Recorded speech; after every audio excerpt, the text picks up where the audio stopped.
They unveiled the plan, the security measures that they're going to put in place for the DNC, which is 5 months away. And you guys may think, oh, that's a while away. It's going to be here in a blink of an eye. And there's going to be public places for people to protest, because you know that there will be protesters if they're not blocking the streets or Lakeshore Drive, entrances to Northwestern Memorial Hospital, or I-90 on the way, the entrance to O'Hare Airport. Oh, they'll be making noise come this August. We just want to make sure that it is done in a safe and secure area, so that that right to assemble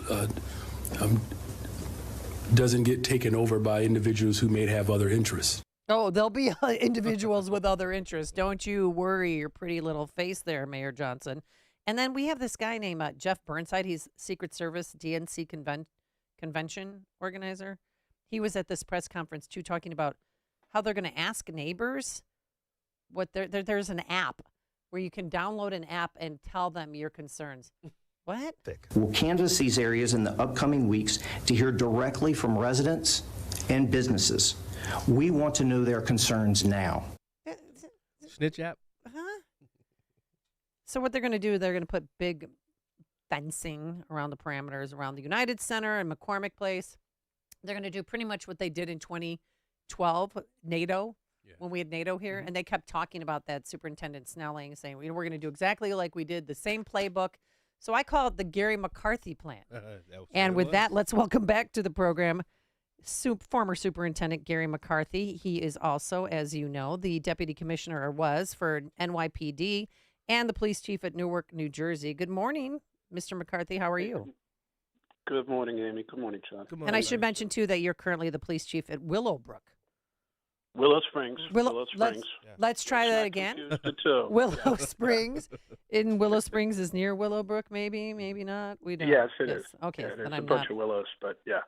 I've only lived here for 50 plus years. But anyway. All right. So when you heard them, because you watch the news, obviously, when you saw that plan, did you think, you know what, they just stole my idea? No, I didn't. If you heard me speak back during the George Floyd, what were they called? Mostly peaceful demonstrations? Yes, sir. Yes. Mm-hmm. If you heard me during those, I was very frustrated because they did not implement the plan and the strategies that we used back during NATO. We did an after-action report where we basically critiqued everything we did. We talked about what worked, what didn't work, what we could do better, and we wrote it down, and it was on the shelf on 35th Street, and nobody thought to pull it out, dust it off, and use it. And, I'm pleased, and I hope that Superintendent Snelling stays true to that. I didn't really hear much of a plan. I heard them talk about how it's going to be an all-hands-on deck and everybody's going to work together.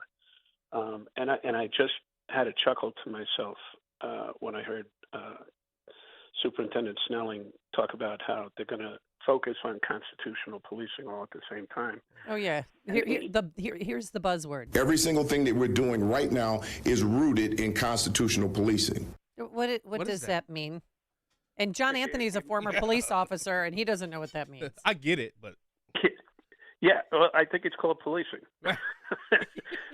We have a constitution in this country, but it's funny. I went to it's actually not funny. It's sad. I went to my first police conference a couple of years ago, out in Dallas, and I went to the Major City Chiefs Conference where I was the vice president. I'm a charter member, not charter. I'm a lifetime member of that organization, and it's some really serious, intelligent people. And I was really proud to be part of that organization, and still am. And when I went to this conference, I was struck by the fact that if you went to one of our conferences 10 years ago, we talked about crime from morning to night, got up the next morning and did it again. We would obviously work other things into it. But when I went to this conference, all I heard about was diversity, equity, and inclusion. And I said, our job is what's called law enforcement. And it seems to me that law enforcement has lost its way with political correctness.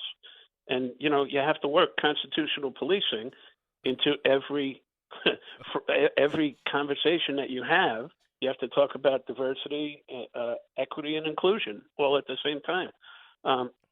That's wonderful. And, constitutional policing is what the Constitution says to do. So I'm it's something, it blows my mind, and people don't really know this, but when the Department of Justice came here after the Laquan McDonald shooting and castigated everything that we did, including our training, which, by the way, our training superseded the state requirements from the Illinois State Training Board, yet they castigated our training. That means everybody in the state of Illinois has a problem with their training.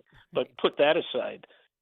A year before the Laquan McDonald shooting, that very same Department of Justice was bringing police chiefs from across the country here to Chicago to learn what it is that we were doing that was reducing crime, reducing complaints against officers, and reducing police-related shootings all at the same time. It was across the world. So, You had people from other countries too. I recall that. Yeah, John, it's absolutely true. And you know what? I'm going to throw you guys a tip here because nobody has done it. About a year ago, there was an article that was written in one of the small community newspapers that the quote was that crime went down during my tenure, but complaints against officers skyrocketed. And I kind of lost my mind on that because it's patently false. Right. So I went online and pulled up all the numbers that are reported in the Chicago Police Department, and I found the most fascinating thing. And I challenge you guys to take a look at this. Go to the Chicago Police Department website and look up annual reports. And they go from 1965 and at this point it was 2021. But mysteriously, it goes from 2010 to 2017. No way. 11, 12, 13, 14, 15, and 16 were deleted from the numbers. Now, why is that? I could tell you why. It's because from 2014 to 2016, the murder rate jumped by 54% after I got fired.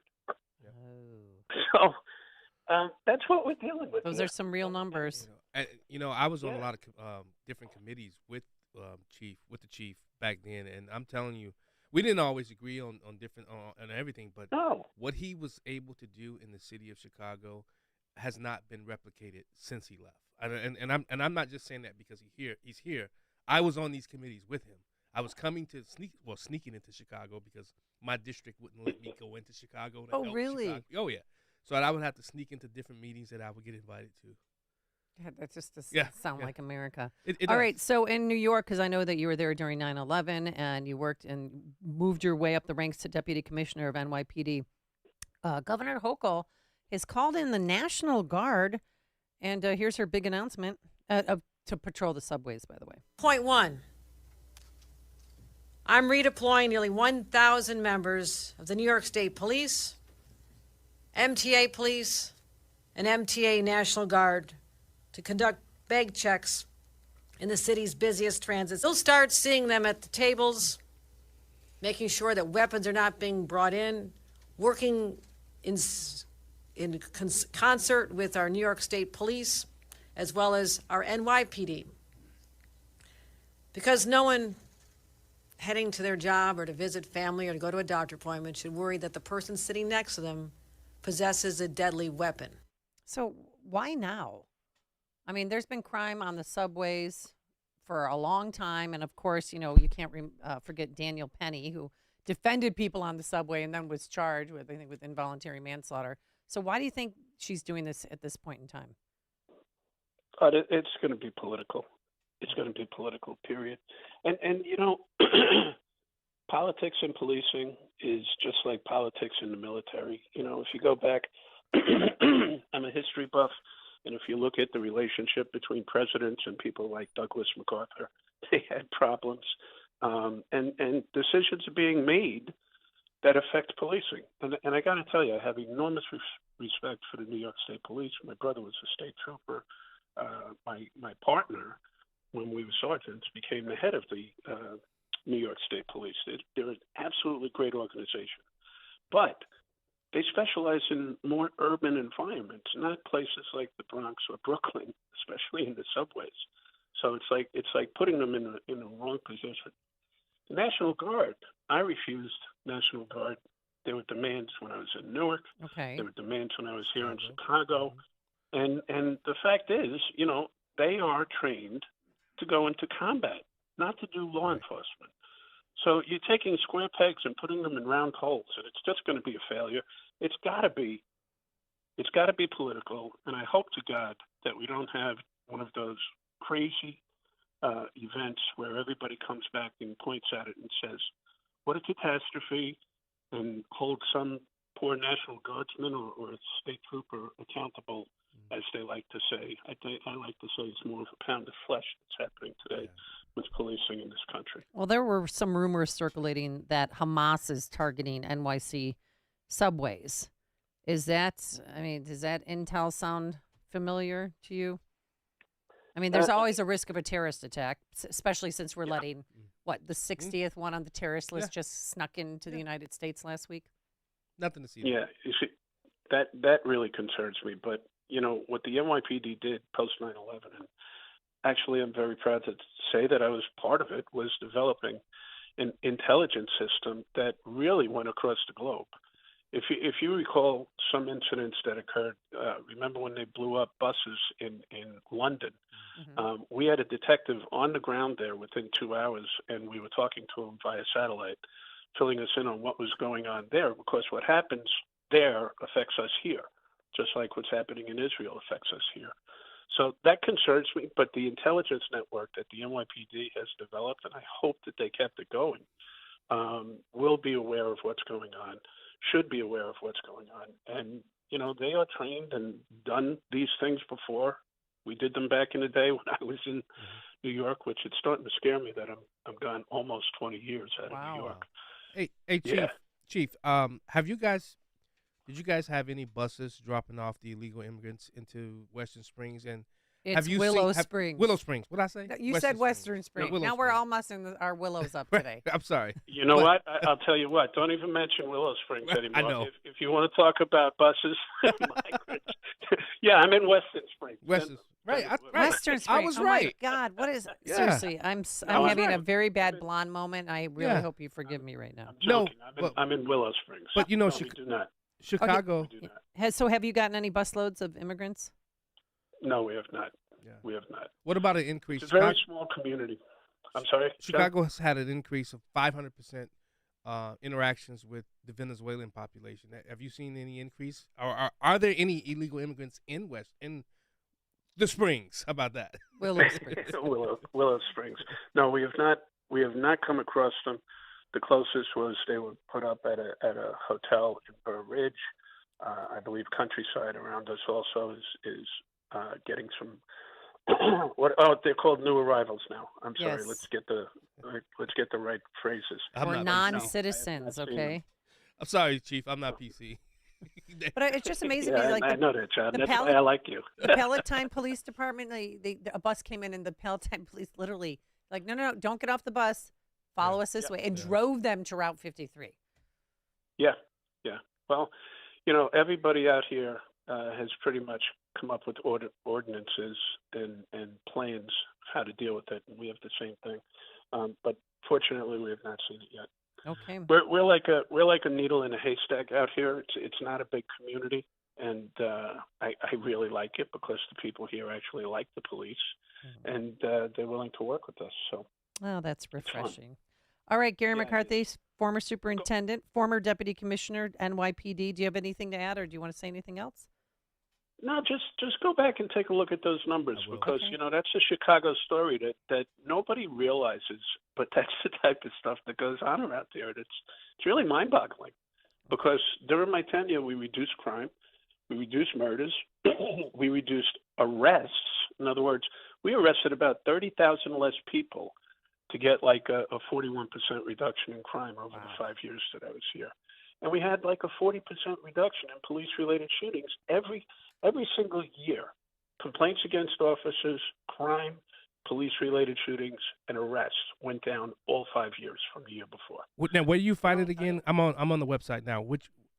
Is it on the statistics and data? Annual report. You know what? We'll go through it 'cause Annual we're up against reports. the clock. Okay. Annual reports. Look at All right. annual reports. Police chief of Willow Springs, former police superintendent Chicago, worked in NYPD, and the police chief of Newark, New Jersey. Thank you so much for joining us. We really appreciate Always it. a pleasure. Always a pleasure. Take care, guys. You too. And he joined us on our turnkey.pro answer line. Listen to podcasts of Dan and Amy from the AM 560 mobile app. Download it today at 560theanswer.com/mobile. Getting quality employees to fill positions in your company is essential, but finding those people can be a major hassle unless you use ZipRecruiter. ZipRecruiter makes finding quality people a breeze. ZipRecruiter's advanced technology identifies candidates with the right skills, sends you great matches, then you can easily invite them to apply. 4 out of 5 employers who post on ZipRecruiter get a quality candidate within the first day. See for yourself. Go to ZipRecruiter.com/free to try ZipRecruiter for free. That's ZipRecruiter.com/free. Federal authorities are now pressuring banks to